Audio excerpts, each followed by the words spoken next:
Hello friend, इस video lecture में आप सभी का स्वागत है। इस वीडियो लेक्चर में हम बात करेंगे सेल की। तो इस वीडियो लेक्चर में हम बात करने वाले हैं सेल की। तो सेल क्या होता है आपका, पहले सेल को हम समझ लें। सेल क्या होता है? तो सेल क्या करता है, आपका वैद्युत ऊर्जा को रासायनिक ऊर्जा में बदलता है और रासायनिक ऊर्जा में को वैद्युत ऊर्जा में बदलता है। वो क्या कहलाता है? आपका सेल कहलाता है। जैसे आपके मोबाइल की बैटरी हुई, इन्वर्टर की बैटरी हुई, ये क्या है? एक सेल है। अब इन्वर्टर की बैटरी क्या हुआ? डिस्चार्ज थी तो वैद्युत ऊर्जा गई, वैद्युत ऊर्जा को उन्होंने इकट्ठा करा, उससे चार्ज हो गई और उसको किस में इकट्ठा कर लिया? रासायनिक ऊर्जा में। तो सेल वह युक्ति है जो वैद्युत ऊर्जा को रासायनिक ऊर्जा में बदलता है। यानी हमने वैद्युत ऊर्जा दी, किसे? बैटरी को दी, इन्वर्टर की, वो चार्ज हो गई और उसने क्या इकट्ठी कर ली? रासायनिक ऊर्जा इकट्ठी कर ली। अब हमारे घर की लाइट चली गई, तो जो रासायनिक ऊर्जा बैटरी के अंदर इकट्ठी हुई थी, अब वो रासायनिक ऊर्जा किस में कन्वर्ट होती है? वैद्युत ऊर्जा में बदलती है। तो सेल वह युक्ति है जो वैद्युत ऊर्जा को रासायनिक ऊर्जा में बदलता है और रासायनिक ऊर्जा को वैद्युत ऊर्जा में बदलता है। क्या कहलाता है? आपका सेल कहलाता है। तो अब सेल की डेफिनेशन पढ़ते हैं। सेल वह रासायनिक युक्ति है। रासायनिक का मतलब इसे रासायनिक अभिक्रियाओं द्वारा बनाया गया है, रासायनिक पदार्थों द्वारा बनाया गया है। तो सेल वह रासायनिक युक्ति है जिसके द्वारा वैद्युत ऊर्जा को रासायनिक ऊर्जा तो जिसके द्वारा वैद्युत ऊर्जा को किसमें बदला जा रहा है? रासायनिक ऊर्जा में बदला जा रहा है। कैसे बदला जाता है कि लाइट आई और इन्वर्टर की जो बैटरी थी उसमें गई, इन्वर्टर की जो बैटरी थी उसमें गई, मोबाइल की जो बैटरी थी उसके अंदर गई, तो उससे क्या हो गई? चार्ज हुई। चार्ज होकर उसने रासायनिक ऊर्जा को इकट्ठा कर लिया। तो वैद्युत ऊर्जा को रासायनिक ऊर्जा तथा रासायनिक ऊर्जा को वैद्युत ऊर्जा में। अब हमने जो इन्वर्टर की बैटरी को जो चार्ज कर रहे थे हमने उससे चार्जिंग हटा दी, लाइट चली गई, चार्जिंग खत्म हो गई। लाइट चली गई, जो मोबाइल की बैटरी चार्ज होती, चार्जिंग खत्म हो गई। अब जो उसके अंदर रासायनिक ऊर्जा इकट्ठी हुई थी, वो रासायनिक ऊर्जा कन्वर्ट हो रही है, किसमें कन्वर्ट हो रही है? वैद्युत ऊर्जा में। तथा रासायनिक ऊर्जा को वैद्युत ऊर्जा में परिवर्तित करता है। क्या परिवर्तित? जो डबल लिख गया, परावर्तित किया जाता है, या परिवर्तित का मतलब होता है बदला जाता है। सेल कहलाते हैं। सेल दो प्रकार के होते हैं। पहला होता है आपका वैद्युत अपघटनी सेल, दूसरा होता है रासायनिक सेल। तो आपके समझ में आ गया होगा, सेल वह युक्ति है जो वैद्युत ऊर्जा को रासायनिक ऊर्जा में बदल दे और रासायनिक ऊर्जा को वैद्युत ऊर्जा में बदल दे, यानी एक दूसरे में कन्वर्जन होता रहता है। क्या कहलाता है? आपका सेल कहलाता है। सेल दो प्रकार के होते हैं। पहला होता है वैद्युत अपघटनी सेल, दूसरा होता है रासायनिक सेल। तो थोड़ा इन दोनों में अंतर बता दूं। वैद्युत अपघटनी सेल जो होते हैं वो होते हैं आपके इन्वर्टर की बैटरी, टम्पू की बैटरी, मोबाइल की बैटरी। क्योंकि ये जब डिस्चार्ज हो जाती हैं तो हम इन्हें बाह्य स्रोत से यानी चार्जिंग द्वारा ऊर्जा देकर दोबारा काम में ले आते हैं, दोबारा चार्ज करके ये क्या हो जाती है? काम में आ जाती हैं। और एक होते हैं रासायनिक सेल। रासायनिक सेल के होते हैं, इन्हें केवल एक बार चार्ज किया जाता है जब ये बनते हैं, उसके बाद इन्हें हम चार्ज करके दोबारा काम में नहीं ला पाते। जैसे घड़ी के सेल को रोज चार्ज करते हैं, वहीं से चार्ज कर हुए आते हैं ये सेल। और फिर जब ये इनके अंदर जो वैद्युत ऊर्जा भरी हुई थी वो खत्म हो जाती है तो ये कार्य करना बंद कर देना, दोबारा चार्ज करके हम काम में नहीं ला सकते। ऐसे ही आपके जो हाथ में घड़ी बांधते हैं उसके सेल देख लें, उसके अंदर भी सेल डल होता है, तो उसको भी चार्ज करके हम काम में नहीं ला सकते। तो इन्हें एक बार चार्ज किया सकता है। और जो आपकी मोबाइल की बैटरी होती है, घर की बैटरी होती है, उन्हें हम चार्ज करके दोबारा अपने उपयोग में लाए जाते हैं। तो इनमें यही अंतर है। जो वैद्युत अपघटनी सेल होते हैं इन्हें वैद्युत धारा प्रवाहित करके दोबारा काम में ले आते हैं, और रासायनिक सेल केवल एक बार चार्ज होकर आते हैं, इसके बाद इन्हें दोबारा चार्ज करने की जरूरत नहीं पड़ती। 3-4 महीने चल जाते हैं, उसके बाद क्या होता है? खराब। तो पहले हम पढ़ते हैं वैद्युत अपघटनी सेल के बारे में। तो जिस सेल में बाह्य स्रोत से ऊर्जा देने पर ऑक्सीकरण अपचयन अभिक्रियाएं होती हैं, यानी मोबाइल की बैटरी डिस्चार्ज हो गई, इन्वर्टर की बैटरी डिस्चार्ज हो गई, तो उन्हें हम बाह्य स्रोत से क्या देते हैं? वैद्युत ऊर्जा देते हैं। यानी मोबाइल डिस्चार्ज हो जाता है तो उसमें चार्जिंग लगाते हैं, तो ये होगी बाह्य स्रोत से ऊर्जा दी। तो जिसे सेल में बाह्य स्रोत से ऊर्जा देने पर, तो जब ऊर्जा देते हैं तो इनके अंदर अभिक्रियाएं होती हैं, और वो अभिक्रिया कौन सी होती हैं? ऑक्सीकरण अपचयन अभिक्रियाएं होती हैं। और जिनके अंदर ऑक्सीकरण अपचयन अभिक्रियाएं होती हैं उन अभिक्रियाओं को बोलते हैं हम रेडॉक्स। क्या बोलते हैं? रेडॉक्स। ऐसा क्वेश्चन आ जाए, रेडॉक्स अभिक्रिया किसे कहते हैं? तो आप लिखेंगे जिसके अंदर ऑक्सीकरण अपचयन, ऑक्सीकरण भी हो रही हो और अपचयन भी हो रहा हो। ऑक्सीकरण का मतलब इलेक्ट्रॉन त्यागे भी जा रहे हो, अपचयन का मतलब इलेक्ट्रॉन ग्रहण भी किए जा रहे हो। तो जिसमें ऑक्सीकरण और अपचयन दोनों अभिक्रियाएं होती हैं उन्हें रेडॉक्स अभिक्रिया कहते हैं। तो अर्थात रेडॉक्स अभिक्रिया होती है। तो जिस सेल में बाह्य स्रोत से ऊर्जा देने पर कौन सी अभिक्रियाएं होने लगती हैं? ऑक्सीकरण अपचयन। और ऑक्सीकरण अपचयन किसे कहते हैं? रेडॉक्स अभिक्रिया को कहते हैं। अर्थात रेडॉक्स अभिक्रियाएं होती हैं, ये वैद्युत ऊर्जा को रासायनिक ऊर्जा में परिवर्तित करते हैं। तो ये सेल क्या करते हैं? आपके वैद्युत अपघटनी सेल वैद्युत ऊर्जा को रासायनिक ऊर्जा में परिवर्तित करते हैं। कैसे?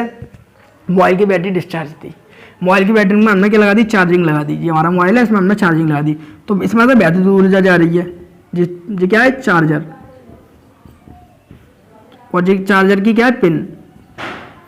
और ये क्या है, हमारा मोबाइल है, मोबाइल है ये हमारा, ठीक है, ये मोबाइल है। तो ये चार्जर की जो पिन है इसमें से क्या जा रही है, वैद्युत ऊर्जा जा रही है, वैद्युत ऊर्जा जा रही है। और ये मोबाइल है, इसकी बैटरी में कौन सी बैटरी ये गिरल कर रही है, जो बैटरी है मोबाइल की वो वैद्युत ऊर्जा को इकट्ठी कर रही है। और बैटरी कौन सी ऊर्जा बना रही है, इकट्ठी करके रासायनिक ऊर्जा बना रही है, रासायनिक ऊर्जा बना रही है। तो आपके समझ में आ गया होगा, वैद्युत ऊर्जा को रासायनिक ऊर्जा में परिवर्तित करते हैं। तो जो आपके वैद्युत अपघटनी सेल रहते हैं वैद्युत ऊर्जा देते हैं, किसी भी मोबाइल की बैटरी हो, इन्वर्टर की बैटरी हो, तो वैद्युत ऊर्जा को रासायनिक ऊर्जा में परिवर्तित करते हैं, वैद्युत अपघटनी सेल कहलाते हैं। अब मैं आपको वैद्युत अपघटनी सेल का चित्र बना के दिखाता हूँ, फिर उससे हम इसकी थ्योरी लिखेंगे। इसमें एक पात्र होता है, ये आपका पात्र है, इसे क्या बोलते हैं हम, पात्र या बीकर। तो जो वैद्युत अपघटनी सेल होता है इसमें एक पात्र होता है, इसको पात्र मानना होता है, बर्तन या बीकर। इसमें आपकी दो छड़ें डली होती हैं, इस पात्र के अंदर दो छड़ें रखी होती हैं आपकी। तो इस पात्र के अंदर हमारी दो छड़ें रखी होती हैं, इन छड़ों को हम बोलते हैं इलेक्ट्रोड, इन छड़ों को हम बोलते हैं इलेक्ट्रोड। और ये छड़ें होती हैं, ये वैद्युत अपघट्य के विलयन में डूबी रहती हैं। इसके अंदर जो पात्र होता है इसके अंदर विलयन भरा रहता है। तो ये जो आपका पात्र होता है इसके अंदर विलयन भरा होता है, जो विलयन भरा होता है वो वैद्युत अपघट्य का विलयन भरा होता है, वैद्युत अपघट्य का। तो इसके अंदर जो विलयन भरा होता है वो वैद्युत अपघट्य का विलयन भरा होता है।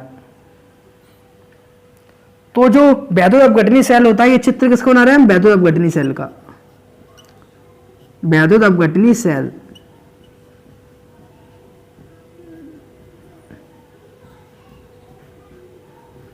तो जो आपका वैद्युत अपघटनी सेल होता है इसके अंदर एक पात्र होता है, पात्र को कह लो या ऐसा बीकर कह लो, दोनों क्या एक ही चीज है। पात्र का मतलब होता है बर्तन, इस बर्तन के अंदर वैद्युत अपघट्य का विलयन भरा रहता है। जो वैद्युत अपघट्य का विलयन होता है उसके अंदर दो छड़ें डूबी रहती हैं, जिन्हें हम क्या कहते हैं, इलेक्ट्रोड कहते हैं। एक छड़ जो होती है वो एनोड का कार्य करती है, किसका कार्य करती है, एनोड का। जो एक छड़ होती है वो आपका एनोड का कार्य करती है, और एनोड का जो सिरा होता है वो धन सिरा होता है। और जो दूसरी छड़ होती है वो आपका कैथोड का कार्य करती है, किसका कार्य करती है, कैथोड। कैथोड का जो सिरा होता है वो ऋण सिरा होता है। इन दोनों छड़ों को, एनोड और कैथोड वाले जो इलेक्ट्रोड होते हैं, इन दोनों छड़ों को हम बैटरी से जोड़ देते हैं। तो बैटरी बहुत सिंपल आसान है, इस तरीके से आपको बनाना है और दो लाइनें खींचना है, एक छोटी इधर एक छोटी इधर और बीच में बड़ी से, ये क्या बन गई आपकी बैटरी, इधर प्लस इधर माइनस।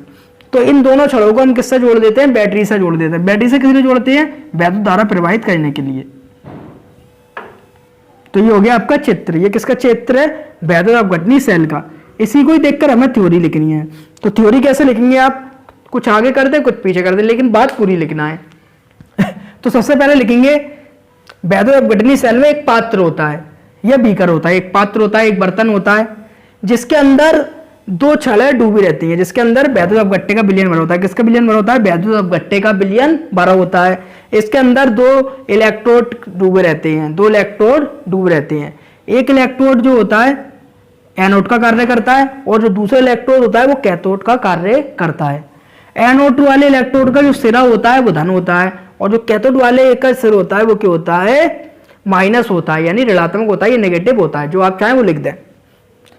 वैद्युत अपघटनी सेल में वैद्युत धारा प्रवाहित करने के लिए, यानी इन दोनों इलेक्ट्रोडों में वैद्युत धारा प्रवाहित करने के लिए इन दोनों इलेक्ट्रोडों को हम बैटरी से जोड़ देते हैं।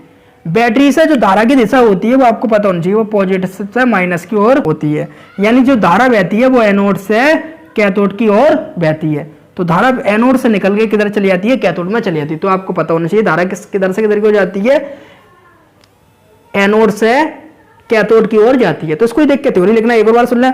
इसमें एक पात्र होता है, पात्र के अंदर वैद्युत अपघट्य का विलयन भरा होता है, और वैद्युत अपघट्य के विलयन में हम दो छड़ें डुबो देते हैं जो इलेक्ट्रोड का कार्य करती हैं। एक छड़ होती है एनोड का कार्य करती है और दूसरी छड़ कैथोड का कार्य करती है। जो एनोड वाली छड़ होती है उसका धन सिर होता है, और जो कैथोड वाली छड़ होती है उसका माइनस छड़ होता है। वैद्युत अपघट्य के विलयन में वैद्युत धारा प्रवाहित करने के लिए इन दोनों इलेक्ट्रोडों को हम बैटरी से जोड़ देते हैं। बैटरी में जो धारा होती है वो धन से ऋण की ओर बहती है। इसका आप स्क्रीनशॉट ले, फिर मैं थ्योरी लिखता हूं। वैद्युत अपघटनी सेल की कार्यविधि पढ़ते हैं। तो जो थ्योरी लिखी गई है वो उसको ही देख के लिखी गई है। वैद्युत अपघटनी सेल में एक पात्र में धातु के 2 इलेक्ट्रोड डूबे रहते हैं। तो ये आपका वैद्युत अपघटनी सेल है और इसमें धातु के 2 इलेक्ट्रोड डूबे रहते हैं। किसमें डूबे हैं? वैद्युत अपघट्य के विलयन में। वैद्युत अपघट्य के विलयन में वैद्युत धारा प्रवाहित करने के लिए इलेक्ट्रोड के बाहरी को बैटरी से जोड़ देते हैं। तो जो वैद्युत अपघट्य का विलयन है इसमें वैद्युत धारा प्रवाहित करने के लिए जो ये इलेक्ट्रोड है इनके जो बाहर वाले सिरे हैं इनको किससे जोड़ देते हैं? बैटरी से जोड़ देते हैं। बाहर सिरे को बैटरी से जोड़ देते हैं। एनोड का ध्रुव धन और कैथोड का ऋण ध्रुव होता है। तो जो एनोड होता है उसका सिरा धन होता है और कैथोड का सिरा क्या होता है? ऋण होता है। और इसमें अगर चाहे आप एक लाइन और लिख सकते हैं कि जो धारा की दिशा होती है वो धन से ऋण की ओर होती है। इसका आप स्क्रीनशॉट ले लें, फिर इसके बाद बात करेंगे हम रासायनिक सेल की। अब बात करते हैं वैद्युत रासायनिक सेल की। वैद्युत रासायनिक सेल जो होता है इसको बहुत से नामों से जाना जाता है। ऐसे आप कंफ्यूज हो जाए अगर आ जाए आपका वैद्युत रासायनिक सेल या डैनियल सेल या गैल्वेनिक सेल, तो ये जो तीनों नाम है वो आपके वैद्युत रासायनिक सेल के ही होते हैं। वैद्युत रासायनिक सेल को डैनियल सेल भी कहते हैं, गैल्वेनिक सेल भी कहते हैं। मैंने बताया था वैद्युत अपघटनी सेल कौन सा होता है? जिसको हम बाह्य स्रोत से ऊर्जा देकर चार्ज कर सकते हैं। और रासायनिक सेल कैसे होता है? जिसे हम चार्ज नहीं कर सकते। तो अगर आपके दिमाग में वैद्युत अपघटनी सेल आ जाए तो आपको मोबाइल की बैटरी, इन्वर्टर की बैटरी याद आ जाए। और जब आपके दिमाग में आए कौन सा सेल? वैद्युत रासायनिक सेल, तो आपको क्या याद आ जाए? रिमोट का सेल, हाथ की घड़ी का सेल, दीवार वाली घड़ी का सेल। जो कौन से सेल होते हैं? ये आपके, और जो आपका कैलकुलेटर होता है उसमें भी सेल डल होता है, ये होते हैं आपके रासायनिक सेल होते हैं। वैद्युत रासायनिक सेल वह युक्ति है जिसके द्वारा रासायनिक ऊर्जा को वैद्युत ऊर्जा में बदला जाता है। तो जो सेल होते हैं आपके रिमोट का सेल, घड़ी का सेल, कैलकुलेटर का सेल और हाथ की वॉच का सेल, ये सब क्या करते हैं? रासायनिक ऊर्जा को वैद्युत ऊर्जा में बदलते हैं। इनमें रेडॉक्स अभिक्रिया स्वयं होती हैं। जो आपके कौन से होते थे? वैद्युत अपघटनी सेल होते थे। इससे पहले जो अभी हमने पढ़े, वैद्युत अपघटनी सेल को बाह्य स्रोत से ऊर्जा दी जाती थी और जब जाकर अभिक्रियाएं कराई जाती थी। यानी जो आपके वैद्युत अपघटनी सेल होते थे उन्हें हम चार्ज करते थे, जब जाकर उनमें ऑक्सीकरण अपचयन अभिक्रिया होती थी। रेडॉक्स अभिक्रिया कैसे बोलते हैं? हम ऑक्सीकरण अपचयन अभिक्रिया को। लेकिन जो आपके वैद्युत रासायनिक सेल होते हैं इनमें रेडॉक्स अभिक्रिया स्वयं होती रहती है। यानी बाह्य स्रोत द्वारा चार्ज ही नहीं किया जा सकता, इसलिए इनमें रेडॉक्स अभिक्रिया स्वयं होती रहती है, इनमें करवाना नहीं पड़ता है। अब वैद्युत रासायनिक सेल का ये आपका चित्र बना हुआ है। अब इस चित्र को देख के हमें थ्योरी लिखनी है, इसकी कार्यविधि लिखनी है। तो मैं आपको समझाता हूँ। जो आपका वैद्युत अपघटनी सेल था उसमें केवल एक बर्तन होता था और एक बर्तन के अंदर क्या होती थी? 2 छड़ें डली होती थी। लेकिन जो आपका वैद्युत रासायनिक सेल है इसमें 2 अलग अलग पात्र होते हैं। एक पात्र आपका ये है और दूसरा पात्र ये है। इन दोनों पात्रों में अलग अलग क्या होते हैं? इलेक्ट्रोड डले होते हैं। मगर इनकी खूबी क्या होती है? जो पहला पात्र है उसमें जिंक सल्फेट का विलयन भरा है और जो दूसरा पात्र है उसमें कॉपर सल्फेट का विलयन भरा है। तो खूबी ये होती है अगर इसमें जिंक सल्फेट का विलयन भरा है तो उसमें जो इलेक्ट्रोड होगा, जो इसमें छड़ होगी, वो जिंक के इलेक्ट्रोड की होगी। यानी जो बर्तन है उसमें जिस वैद्युत अपघट्य का विलयन भरा होगा उसमें छड़ भी उसी की डूबी होगी। यानी जिंक का विलयन है तो उसमें छड़ भी किसकी डूबी होगी? जिंक की डूबी होगी। अगर कॉपर सल्फेट का विलयन है तो उसमें छड़ भी किसकी डूबी होगी? कॉपर सल्फेट की विलयन होगी। तो इसमें 2 अलग अलग पात्र लेते हैं और दोनों अलग अलग पात्रों में अलग अलग इलेक्ट्रोड डाल देते हैं। इसमें जिंक सल्फेट का विलयन भरा होता है इस पात्र में और जिंक की इलेक्ट्रोड की छड़ डूबी होती है। तो आपको याद रखना है जिस वैद्युत अपघट्य का विलयन होगा उसी की छड़ होगी। यानी जिंक का सल्फेट का विलयन है तो उसमें जिंक की छड़ डूबी है और इसमें कॉपर सल्फेट का विलयन है तो कॉपर की छड़ डूबी है। इन दोनों विलयनों को आपस में संपर्क में लाने के लिए, जोड़ने के लिए इनके बीच में एक लवण सेतु लगा देते हैं। क्या लगा देते हैं हम? लवण सेतु। ये देखो, ये दिख रही है, ये लवण सेतु है। लवण सेतु जो होती है वो यू आकार की नली होती है। यू आकार की एक नली होती है। तो इन दोनों विलयनों को आपस में संपर्क में लाने के लिए इन दोनों के बीच एक लवण सेतु लगाते हैं। तो लवण सेतु की होती है यू आकार की नली लगी इस तरीके से, तो है इस तरीके से। तो इस तरीके से आपका क्या होता है? यू अगर सीधा कर दें तो क्या बन जाएगा? यू बन जाएगा। तो जो लवण सेतु होता है वो एक यू आकार की नली होती है। जो ये नली होती है लवण सेतु, उसमें K2SO4 का विलयन भरा रहता है। तो एक बार और सुन लें, इन दोनों विलयनों को आपस में जोड़ने के लिए इनके बीच में एक लवण सेतु लगा देते हैं। लवण सेतु की होती है यू आकार की नली होती है, उल्टी यू आकार की नली होती है। इसमें K2SO4 का विलयन आपका भरा होता है। तो इसमें किसका विलयन भरा होता है आपका? इसमें आपका K2SO4 का विलयन भरा होता है। अब बात करते हैं जो इलेक्ट्रोड होते हैं एनोड जो हमने अभी पढ़ा था वैद्युत अपघटनीय सेल, उसमें एनोड का सिरा क्या होता था, धन होता था। लेकिन इसमें क्या होता है, एनोड का सिरा ऋण हो जाता है, ध्रुवमान होता है सिरा, तो एनोड का ध्रुव क्या हो जाता है, ऋण हो जाता है, और जो कैथोड का ध्रुव हो जाता है वो क्या हो जाता है, धन हो जाता है। इन वैद्युत अपघट्य के विलयन में वैद्युत धारा प्रवाहित करने के लिए इन दोनों इलेक्ट्रोडों को हम किससे जोड़ देते हैं, वोल्टमीटर। ये किसका साइन होता है, ऐसा करके हम और एक तिरछी लाइन मार दे तो साइन किसका बन जाता है, वोल्टमीटर का। तो इन दोनों इलेक्ट्रोडों को हम वोल्टमीटर से जोड़ देते हैं। अब ये जो एरो दिख रहा है आपको, इस तरीके से एरो दिख रहा है, तो आपको पता है धारा कैसे किधर से किधर की, धारा प्लस से माइनस की ओर बहती है, आपको पता है। तो ये एरो बता रही है इसमें जो वैद्युत का प्रवाह है, धारा की दिशा, तो धारा जो होती है पॉजिटिव से माइनस की ओर बहती है। अगर आप ये नहीं कह रहे तो कैथोड से एनोड की ओर बहती है। अगर आप ये नहीं कह पा रहे तो आप ये कहते हैं कॉपर के इलेक्ट्रोड से जिंक के इलेक्ट्रोड की ओर बहती है। तो उसमें धारा की दिशा की होती है धन ध्रुव से ऋण ध्रुव की ओर। ये अच्छा नहीं लग रहा है तो कैथोड इलेक्ट्रोड से एनोड इलेक्ट्रोड की ओर बहती है। ये अच्छा नहीं लग रहा है तो कॉपर के इलेक्ट्रोड से जिंक के इलेक्ट्रोड की ओर बहती है।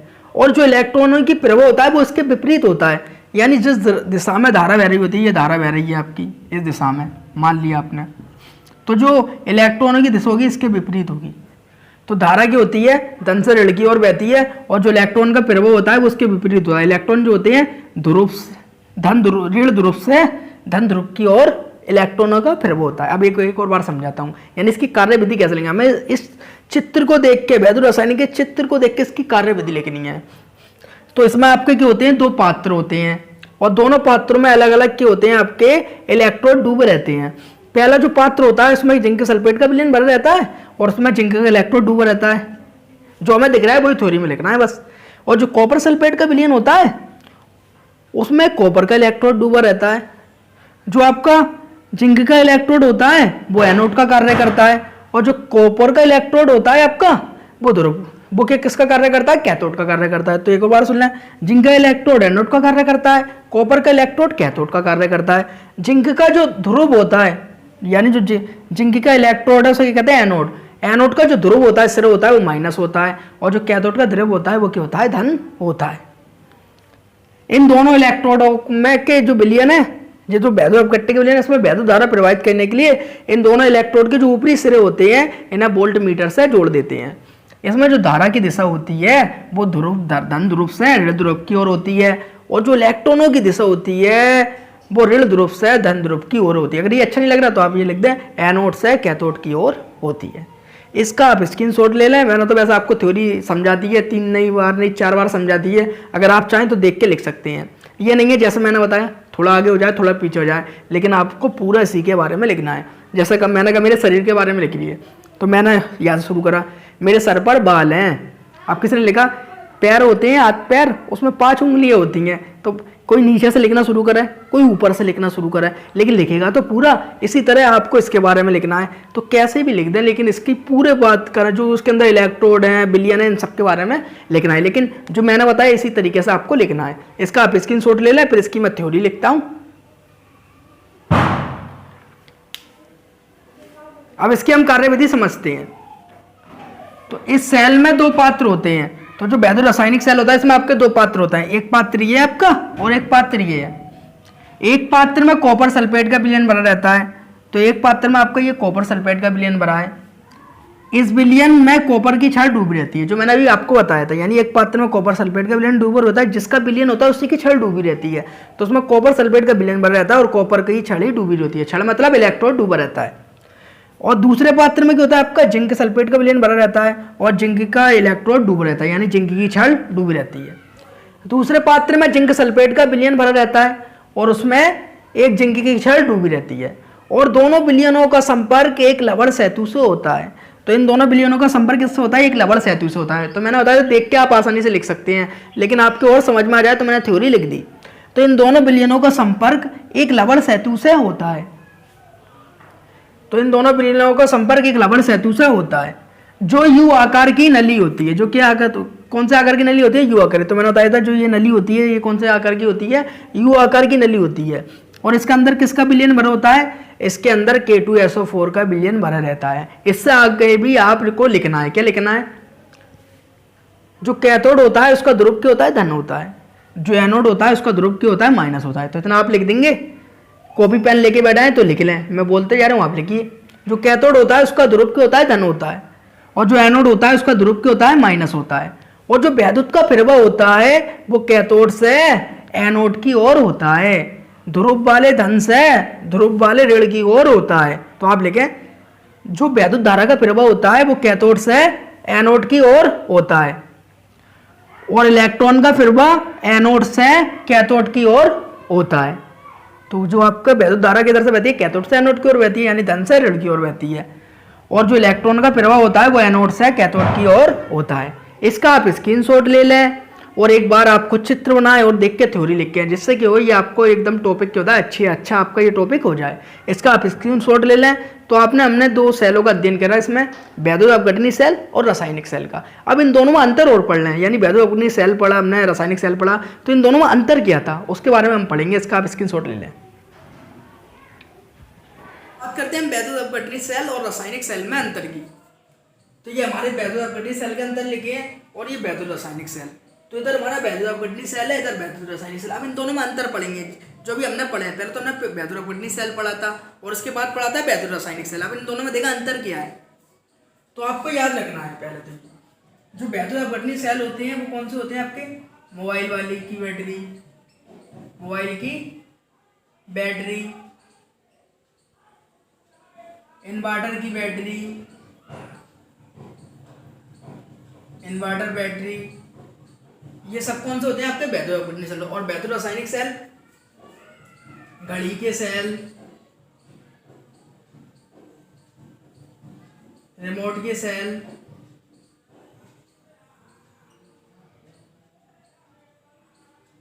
कैलकुलेटर के सेल,